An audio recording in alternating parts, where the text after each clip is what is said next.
Ed, welcome aboard to the show. I appreciate having you here today. Thanks, Ari. You guys are doing something incredibly difficult. We're segmenting security companies right now.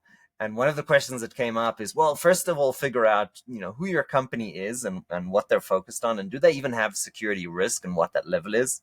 You guys have decided to focus on, I would say, the worst companies possible that have healthcare information, right?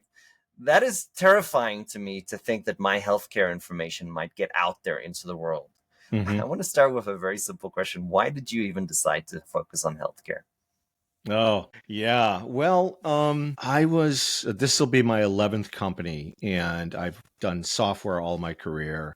And what I found is that I love to find a problem that requires technology to improve a process. And when I was coming out of retirement, my wife cordially commanded me to go back to work because I was causing too much trouble. That's a story we need to come back to. Yeah, too much trouble. Well, I don't know how much I could share there, but I was thinking about problems I faced at a previous organization. My team had to marshal the process for third-party risk. So we'd get this security risk assessment come in from a provider that we were trying to transact with. And before we could do anything, we had to fill this out. And I used to joke, if you see one, you see one. They were all different. Everyone had different questions. Even if they were the same questions, there was too much semantic difference in the way they asked the question. Some were multi-choice, some were binary, yes, no, some were open-ended. So it was a real challenge to get any leverage internally at the company I worked with. We tried building a knowledge base. We tried to hire people to solve the problem. Still didn't give us any leverage. So this notion of leverage was sort of front and center of my thesis for third-party risk. And this was back in end of 2017. And when I looked at the alternatives that were out there, again, we were using things that were, more than a decade old. We were using these spreadsheets that were questionnaire driven. We were using things like high trust, which isn't a bad thing. But again, it was a very manual, costly process that was done once a year. And, you were lucky if you did another one ever. And from a vendor's perspective, those were time intensive. By the time they did get published, they were sort of out of date. And especially as the technology stack was changing from an on-prem world to a cloud-based world, how do you keep that data up to date? And how do you continually monitor the risk of a vendor and the products that you rely on over time, right? Because you have a relationship with the vendor, a relationship with the product, and things change. The product changes, but your usage and scope of that usage changes over time as well. And so you need to consider all of those things when you think about risk as it relates to third parties. And so that was really the impetus behind starting Sensinet. I have to confess, I was head of product. I was not There was no security function per se, Yeah. but I was the guy getting these questionnaires, Yeah. and they can have between 100 and 300 Oh, questions. absolutely. And Thousand. I've seen questionnaires with over oh my 1,000 God, questions. thank Yeah.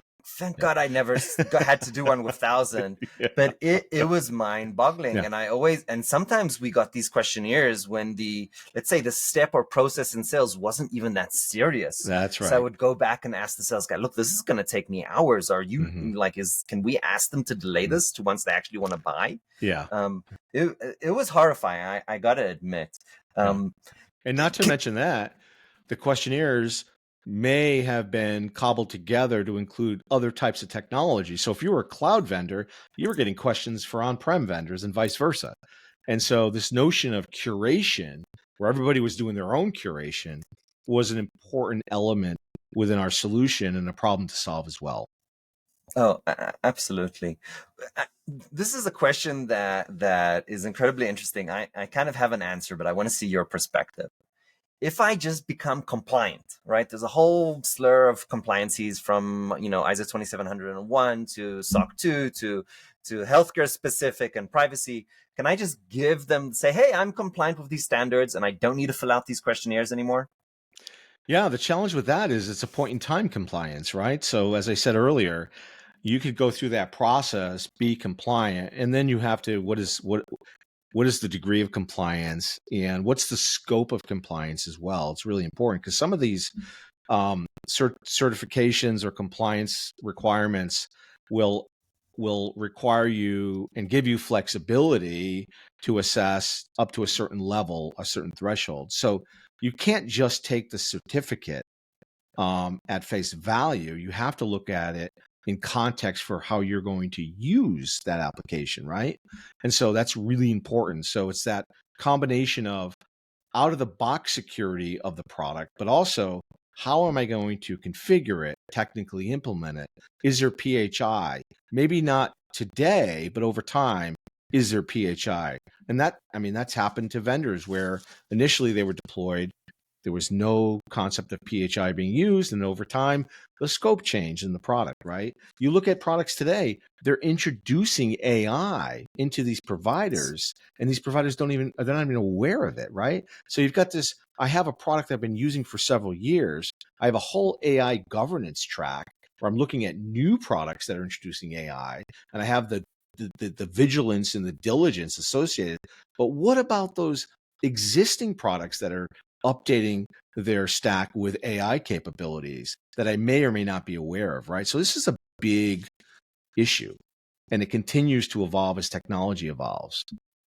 Yeah, that's so on spot. I mean, this topic of point in time compliance is incredibly important, and really what you're alluding to, and keep me honest here, is continuous security. Is that a fair statement? And how would you agree with that? Well, it's continuous risk management, right? Just think about us as humans. We're constantly, either consciously or subconsciously, managing risk decisions. I get up in the morning, I take a shower, I leave the house, I get in a car, I drive to work, I get on a plane. I'm constantly dealing with risk situations, whether I know it or not, right?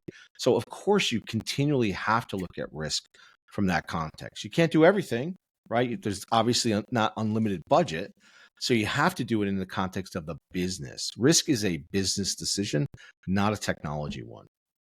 So Ed, let me ask you this. Um, in addition to this concept of, certifications being a once a year thing and risks happening all the time, I want to ask a different question. Is if I am compliant, am I secure? That's a great question. Maybe is probably the best answer because no one wants to be, and I've learned this through my career, no one wants to be the most compliant, right? So years ago, I had a product that basically was a very elegant way to secure data. We attached the policy and the control, the encryption with the data object. The problem was, I mean, and there were issues with the implementation that we had to get through, but the problem was along comes a regulation called CASB, which was a California Security Breach Law, 1386. I think it was like the day before my birthday, if I recall. And this thing gets published, and the way the market interpreted compliance was we just have to deploy full disk encryption and we're done. Check, right? And sure, it met the compliance requirement. Were you more secure? Maybe. Maybe. Depends on the uses of the data and how you were sending it out and what else was happening, right? So I think that compliance is a double-edged sword. In some ways, it's good because it does create a standard level or threshold of security. However, if it's not written in a way that is logical and done in a way that is focused on the right things, it may create the wrong behaviors. I That's such an important point. From my experience, there can be a disconnect between compliance and security. And the reason for that is that there's these amazing third-party consultants that can help you become compliant, but they're not really looking at your security. They're just writing processes and writing text and verbiages that then they work with the auditor. But in fact, if you look at your security posture from before and after the audit, nothing has changed. Yeah. So to me, that's a little scary that this whole thing that governments have put together and to help us become more secure has really just created a compliance industry in some cases. In other cases, that is not true. So it's definitely not a broad statement. What are the activities, thinking about compliance separately from security for a moment, what are the activities that companies need to do, not to become compliant, but to become secure? Mm-hmm. Well, you obviously need to take a step back and identify those things that are, from an asset perspective, that need to be secured, and from a business process perspective, that are critical to running your business, right? And sometimes it's more important to focus on those things than everything, right? However, unfortunately, security is not that binary, right? And it can be insidious. It can find its way in through the long tail, if you will, right? And so we're not worried about this vendor because it's small, it's not used, it's not critical, it's not, but that could be the springboard, to an attack, right? And so you have to think about it holistically, but you also have to really have a thesis for where you're going to spend your resources, your limited budget. And I would posit that you have to start with the overall assets, inventory at a business process level, at a critical, what are my critical business processes that if they go down, we can't run the business, right? Let's start there because not everything's created equal, right? And so focus the time and energy on those things that matter to the business and ensure that you have the right level of coverage and the right level of diligence. You're not going to, again, there's no such thing as 100% security. Otherwise, we wouldn't be able to operate as a business, right? I can implement 100% security, but then I can't get out of my house, right?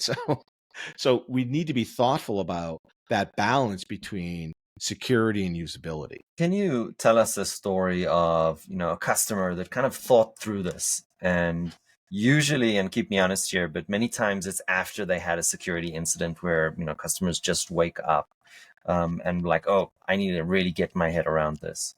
What is one of your customer stories where they've kind of experienced this problem firsthand? Well, every customer we have has had some type of challenge or experienced some type of problem in this area, if you will. And oftentimes we find that people are doing the right thing. And if you think about the world prior to a company like Sensinet or a solution like Sensinet, right? They were using what was available. And unfortunately, they couldn't get the leverage they needed because the business was changing, technology was changing, right? And so the only way to do it was to throw more people at it. And those budgets aren't, like I said earlier, they're not unlimited. You don't have unlimited resources. And so, I can tell a story about an early customer. I won't name any names here, but they came to us and they basically said, we think the most advanced security program as it relates to third-party risk, but we also recognize the disparity between the amount of money we're spending and the actual results is huge. And we have to look at that in the context of other things we need to do in the business. We have, let's just pick a number. We have 20 people doing this, focused on this problem. We need to take half of those people and redeploy them in other areas that we need. We don't necessarily want to fire them, right? But we need to actually do other things that are equally important to the business, right?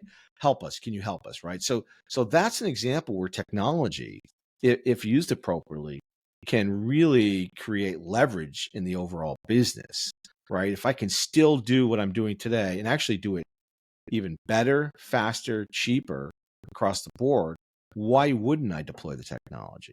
And I think that's sort of the promise of technology. However, people have to think about it. And I know everyone says this, well, it's a people process technology problem. But then you have to think about it that way as well. And you have to be willing to actually transform your business, regardless of what you're doing today. Case in point, if you take a bad process and apply it to a great product, you're going to get bad outcomes. And vice versa. If you have a great process and you have a bad product, you're going to get marginal outcomes, bad outcomes, right? And so there is a balanced approach and a little bit of give and take where you've got to let the product, if it's a good product, you've got to let the product inform the process. And you have to be willing to be open to evolving that process accordingly so you can get the best out of the solution that you just invested in. And so we see that's the biggest challenge in security. It's not necessarily a product problem or a people problem or a process problem. It's the combination of those things working in concert to deliver better outcomes on the security side. Does that make sense, Ari? Absolutely. Yeah. I think that we've seen, I managed a consulting group for Siemens for many years. So we would come in and we would just see these technologies completely being abused by a process that just doesn't make sense. And vice versa. So I really appreciate your comment. Yeah. And I'll just add one thing else to that. I've been a product person all my career, but I'm also a process wonk. I consider myself, and I've built processes based on capability maturity models, right? So that's sort of the framework I use. When I started the company, I didn't start writing, a line of So code now first. I want to bring our audience with us. I don't think everybody Yeah. is familiar with the CMMI Yeah. concepts and all Yeah. that. So give us an introduction to what that means Yeah. first. A capabilities maturity model is a way to think about and manage progress from an as is state to a to be state. And it's usually across levels. Usually there's 5 levels. And you start with an ad hoc approach and you become adaptable over time. You become flexible, resilient over time based on that process, right? And it basically is a roadmap, if you will, for technology adoption in a way that takes into account people, process, and technology. And so when I started the company, I wrote a capabilities maturity model for third-party risk. And that informed my product decisions. And that's how we approach it with customers. And I think if you approach it that way, you at least have an honest conversation about what's happening, right? With the product or the overall process. You have to be able to look in the mirror. I have to be able to look in the mirror from a process perspective and a product perspective and say, are we doing the right things for the customers? And we also have to challenge customers when they're not thinking about it that way, because if we don't, they're going to get bad results and they're not going to renew with us. And we think that's not a good way to build relationships that are lasting, right? And we also want to learn from them by having those conversations. We're not perfect. We don't have the all the answers to everything else, but what we do have is we have this unbelievable base of customers going through the same problem, right? Trying to solve the same problem, and we capture those as best practices, and then we measure best in class customers. So then I can go to a customer that may be resisting process changes and say, oh, you can continue to resist, but you're going to continue to get lackluster results. Here's what best in class looks like. We measure this. We measure you. Here's where you are. Look at this gap. If you did these things, you changed and you applied these best practices. Now, some of them are easy. Some of them may be policy changes, right? But we know they work because we measure them. And we believe that's the way you get that balanced approach with process, technology, and people at the end of the day. So I wanna test some thoughts or approaches that people have in this topic of building a policy. Can I just define a perfect policy and then just jump to it, no matter, regardless of what I'm doing today? Whoa. A policy typically is just a documented set of requirements, if you will, that theoretically need to be followed at some level, right? And so policies in and of themselves are necessary, but they're never sufficient. You also have to have those procedures, if you will, that support those policies. And you also need to make sure that you're not creating the wrong behaviors, right? And you're also not, there's not enough gray in there to have interpretation, right? And so I think mostly people want to do the right thing if they're given the right set of tools, but we're also, human beings as well. We're not perfect. And so some people will interpret it to the letter of the law as they believe, and some will sort of say, well, it doesn't really say this. I'm going to do it this way, right? So I think that when we write policies and when we review policies and procedures, we always have to keep that in the front of our mind, right? are we getting the right behaviors based on this policy? It's just like shadow IT, right? No shadow IT. Well, what does that mean? Does that mean we're not going to be able to do the business, right? Well, then, okay, I won't do shadow IT. I'll buy it myself and get it deployed. Well, that's shadow IT. Well, not by the letter of the law. So there's the grayness, right? And people do things like that. It's, especially providers that may or may not be employed by the hospital or the health system. Is there, when we look at implementing processes, does that help us with measuring them? My assumption is that if we have a somewhat standardized process across the organization, that would help us to measure and then also to improve. You have to have all three of those things. You have to be able to implement, monitor, measure, and then improve. It has to be a life cycle, right? And so that's why, to your point earlier, the other problem about these certificates and older approaches to this problem is no one goes back and reassesses, right? Because they don't have enough time to even do the number of products and vendors they have already in their current inventory or the ones that they're adding over the next 12 months. Imagine now I've got to reassess everything. The only way to do that is to leverage technology as part of your overall. Okay, so break this down to us. When we talk about technology as part of our risk management, what does that look like? What are the building blocks? Well, you have to take a threat model approach, right? So you have to understand the threats in your business. You have to identify your assets in your inventory of vendors and products and understand what you're leveraging from those relationships, right? Is it a consulting relationship? Is it a supplier relationship that they don't have any technology, but from a supplier perspective, let's take a laundry service, right? Most people will think of them as a supplier. We don't need to assess them. They're a laundry service. They have no technology that we use, so we don't worry about them.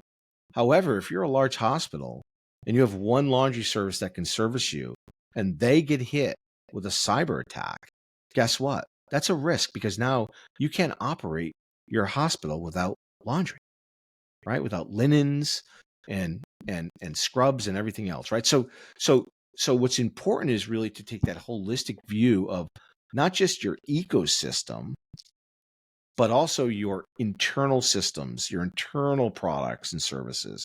Those things, again, that you rely on to run your business. And sometimes they're tech enabled and sometimes they're not. And so it's really important to have that holistic view of what's critical to the business. And, you obviously want to identify, you want to be able to go back and detect, you want to be able to obviously protect with controls and things of that nature to mitigate or remediate risk. But sometimes it may be more important to put the limited available funds into resiliency plans, right? Because this notion of it's not a matter of if, it's a matter of when, which everyone is on everyone's lips these days, right? We know we're going to get hit. We just don't know when. You better be resilient. You better have your clinical continuity, your disaster recovery, and your business continuity plans documented, tested, right? And updated appropriately to deal with some type of disruption that could shut your system down for hours, days, weeks, months, years. This is an incredibly important point, and I want to latch on. You didn't say it explicitly in this way, but really what you said is find your single points of failure. And what you also said is that you can try to secure things, but security is not the only risk. By not having multiple vendors, maybe the vendor just shuts down, right? That's not a security risk. Maybe the vendor increases their prices to the level that you're dependent on them, and now you're not profitable. And this is coming from painful examples of my experience. So this is an incredibly important part. You can secure yourself and reduce risk by adding a vendor. As simple as that. It's not always about technology. And understanding your processes as you're talking about it is incredibly important. And understanding the reliance of a particular vendor or product. And this is where people got in trouble with Change, right? They didn't realize that over time, Change Health was acquiring all these other technologies and services that the community relied on. And so When the announcement was made in February of last year that there was an issue, some people went, "Woo, we don't use them." When in fact they realized, wait, we do use them. They acquired our technology vendor that we rely on, right? So there was this aha moment that was a little bit of a, oh boy, the fan has been hit, and we've got to now deal with something that we thought we were okay with. And I think that risk is multidimensional, and if you think about it as a, again, point in time and only one product, one vendor at a time, you lose the forest through the trees. You lose the fact that from a critical business process, we rely on clearinghouses to generate revenue, and we have a consolidation problem with one vendor. We don't have alternative strategies, so if they get hit, we're in trouble, and our system could shut down, and if it doesn't get back online quickly, we may not be able to generate revenue for a certain period of time, and we may not have the amount of cash on hand we need to withstand that type of event, right? And I think that's the type of thinking now that we all took away from that change experience. Systemic risk is also a consideration. I know we all thought about it, but people thought about it from an earthquake or some natural Right. event happening, right? It's much greater than that these days. I would make even a stronger point is that, and this is completely non-trivial, the teams don't understand what they're actually doing. And I'll give you a short story on this. CEO came to me in one of these, before one of these company get-togethers, and say, "Hey, Ari, I'd like you to give a session." And I said, "Okay, what I'd like to do is journey mapping." And the CEO said, "Well, okay, I mean, I don't see the value in that, but I trust you. Like, everything you do has generated value." Mm-hmm. We got into this session, and the way I structured it is that the different team, head of marketing, head of sales, etc., and their employees basically presented their processes.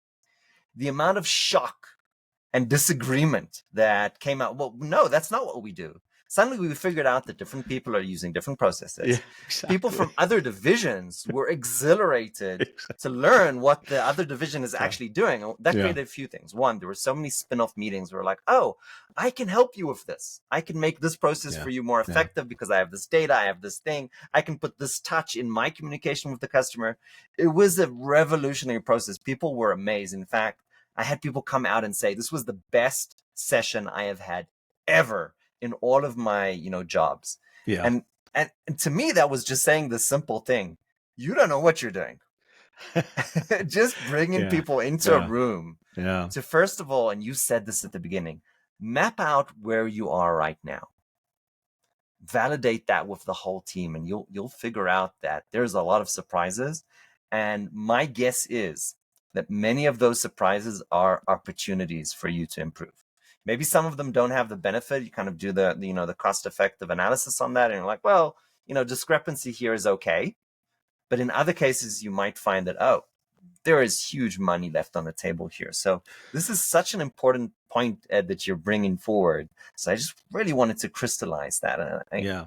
Yeah. And to your point, that perception of what's risky and what's not risky is really at the heart of the matter, right?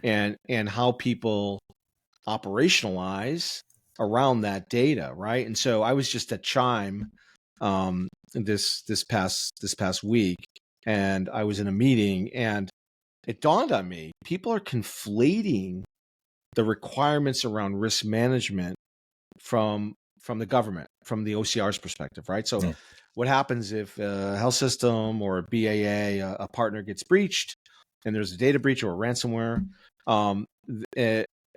OCR typically will come in, they'll conduct an audit, right?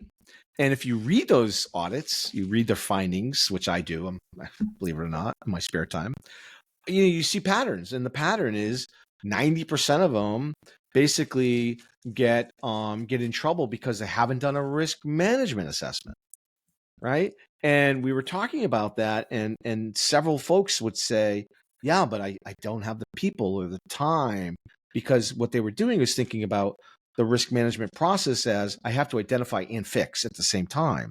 No. And I would posit, no, you actually have to identify first, because how would you why would you apply your resources to fix something if that may or may not be the right thing to fix, Oh, given perfect. your limited resources, Yes, right? Spend the time first and foremost to get a critical view of the organization, those things that matter in the organization, and build out your risk assessment from that perspective.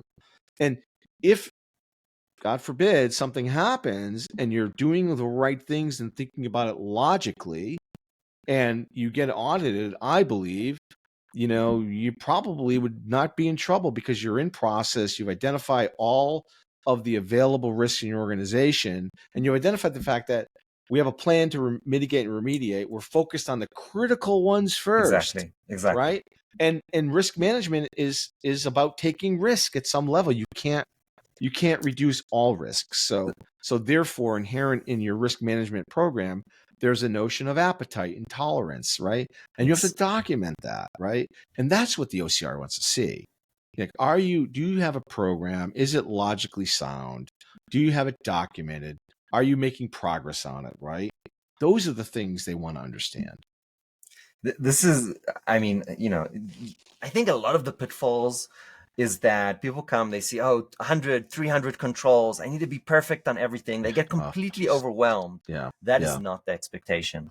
And to no. boil it down, it's identify, prioritize, incredibly important. And then just decide you're going to work on whatever, 5, 10 of the highest priorities over the next month, 2, 3. As long as you have that plan and you're actually executing, you will not be found at fault. This has been my experience as well. I appreciate that, and I think there is a Yeah. discrepancy in the market on this exact topic. So Yeah, so the important. most secure organizations still get breached. Absolutely, absolutely. No, 100%. Ed, what do you do with the human element? I mean, 5 years ago, I looked at the phishing attacks and I was like, oh yeah, this is clearly a phishing attack. And, I can train people on how to avoid these. Today, I look at things and I'm like, shit, like, I don't even know what's happening here. And I'm a self-proclaimed expert, right? So it's getting tough. And Yeah. with the introduction of, ChatGPT and now these models that you can just own yourself and run yourself, it's getting scary. You have to teach, and it's funny you mention this because this is people say humans are the weakest link in the process, right? I don't believe in that per se. I believe that we have an opportunity to figure out how to educate people in a way that enables them to do the right thing. And it's hard because it is a moving target. The technology and the approaches are getting more sophisticated. And so things you did 3 years ago are sort of out of date at this point. So therefore, you almost have to think about, why are some organizations better than other? Why are some individuals better than other, right? And I think it comes down to, you have to teach people to be paranoid. Right? That's my take on it. I was thinking about it this week. I'm like, why am I able to take telemetry and process it differently than most of my organization? Right? And I think it's because you need a level of healthy paranoia, and you need to understand the signals that are coming in and how to process them in a way that, obviously, you don't want to be too paranoid because we don't want, but you do need to be able to constantly take the data, evaluate it, have a healthy level of skepticism about what you're seeing. If something doesn't look right, I always tell my team, if something doesn't look right, your gut will tell you. The problem is people don't listen to their gut as well as often as they should, right? So if you think something's wrong, it most likely it is. I feel like the best security advice I've gotten ever has been from my pharmacist mother. And what she said to me is, son, if it's too good to be true, Yeah, there you go. There it you go. ain't. There you go. And All right, that's it. I just had a story from, one of our guests tell me that an investor, now you would expect an investor in Yeah. technology to be super savvy. He Mm-hmm. sends him the following email that, oh, I can't get on the call today. I'm helping somebody transfer a barrel of gold from point A to point B. And he was like, I need to call this guy right away. He's being scammed. It was incredible to me. I mean, even Yeah. people who are, quote unquote, on the top of their game Yeah. can be Yeah. hit by these things. I, That's right. I That's right. I have a question. If this is getting so sophisticated with AI personalizing these attacks based on our LinkedIn, Facebook, our company profile, it's getting so good. Is there a place to look at it from a different perspective? Meaning the actual processes in which we communicate and the steps in those processes, maybe taking a different approach on it, not just educating the people, but controlling the methods of communication. Yeah, yes. In fact, I wrote a patent a couple of years ago on called quorum-based authentication, where this notion of having a quorum, like you see in these bank heist movies, right, where you got the eyeball and somebody else comes in with something, and then the third person comes in to open up the vault, right? It's this notion of having a quorum to make a decision is kind of an interesting approach, and I've thought about it recently in terms of leveraging the telemetry and leveraging the data that you're getting to do something, to take an action, right? We almost have like I will text you if I ever send you something like you're never going to get, or I will call you if I'm going to ask you to do this thing, right? And even in that, it is delicate because of now you've got AI manipulating voices, right? And so so I almost say that by policy, I'll never ask you to do this. Right. Like we'll be on a video, we'll have a conversation. I might text you like this is like critical business process. I'm never going to ask you to transfer money via email Right. or a text message. It's just not going to happen, right? So I think you'll have to think about it from that quorum lens, if you will. What are the things I need to see aligned perfectly for me to make a decision that's critical to my organization? I think there's something there, and I've been thinking about how do you create some type of process or product around that. I think would be kind of interesting. That's so insightful. The way I describe this is that, is there anything odd about what I just got? Yeah. Is Yeah. the CEO or CFO or whoever contacting me in a way that is not typical for them? Yes. Is the That's right. request itself untypical in any way? Yeah. So you're really looking, and this goes back to what you said about being paranoid. Really, what you're looking for is red flags. Is Yes. there any red flag in this communication request, task? Should this be going to somebody else? And all you need to do is pick up the phone to that person with the number that you know is actually theirs. Don't call back the one that's in Yes. the email, because that could be fake. And just say, hey, Ed, I don't want to make a mistake here. I just want to make sure this is 100% correct, what I understand. It takes 2 minutes. You might save the company millions. And in fact, Absolutely. we just had this story not so long ago. This was the accounting department just paying bills that didn't exist. That they were fake bills. They just got the bills. They paid it.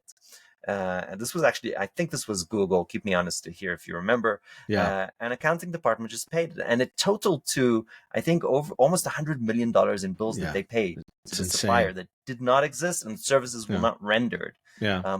All you have to do is call up the department that received the services and like, hey, did you get this? Like, is this real? Yeah. Oh That's no, no. it. Yeah, I mean, I've got a couple examples of that happening right now where literally, or if I get a message from if somebody calls me and they get through and they say it's my bank, I'm like, give me the number and I'll call you back. Yeah. Like what's it regarding? All right, I'm going to call you back. I'm not going to take this message. Right. Yeah. So I think we have to be much more vigilant. And I always say, on my podcast, I always say, if you're on the front lines, delivering patient care and protecting patient safety, remember to stay vigilant because risk never sleeps, right? And so this notion of risk is always there. You have to be vigilant. You've got to stay vigilant. You've got to stay paranoid.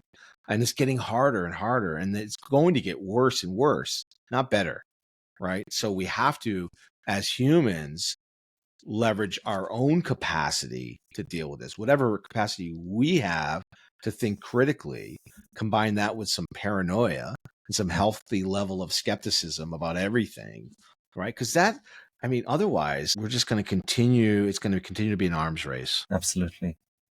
Ed, what a delightful conversation. I appreciate you coming on the show. Yeah. We talked before, and you confessed that you asked the same question to your guests as I do, which I thought was hysterical. But nonetheless, I'm going to ask you it. Okay. What would you advise 20-something-year-old Ed? Yeah, I asked that question, and I love the varying responses I get, right? And so, 20 years ago, if you asked me that question, which I wouldn't have been 20, by the way, I would have said something like, "Oh, buy Microsoft. I should have bought because I'm an investor, right? I should have invested in Microsoft." And I mean, so, That's the hack answer. yeah, that's the hack answer. But I think, but the thoughtful answers I often get too are, um, not to be so hard on myself, right? And I don't have any regrets. I made a number of mistakes.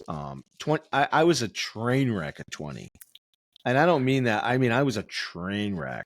And people that are listening to this that know me will say, "Yup, he was a train wreck at 20." And I've been married 34 years. I mean, my wife dealt with me then, and she stayed with me, and I think I've gotten better over time, right? But I'm an extremist, and I probably have an addictive personality. I'm an alcoholic. I quit drinking 3 years ago. And I feel great. I wish I had done that 20 years. I wish I'd done that 30, 20, 20, 30 years ago. So I think if I could go back in time really and tell my 20-year-old self one thing, it would be stop drinking. Like, you're going to stop drinking at some point in your life. Do it now, because you're going to benefit so greatly from it. You just don't know it. Ed, thank you for your humility and vulnerability. Mm-hmm. What an absolute delight. I appreciate you coming on the show today. Thank you, Art.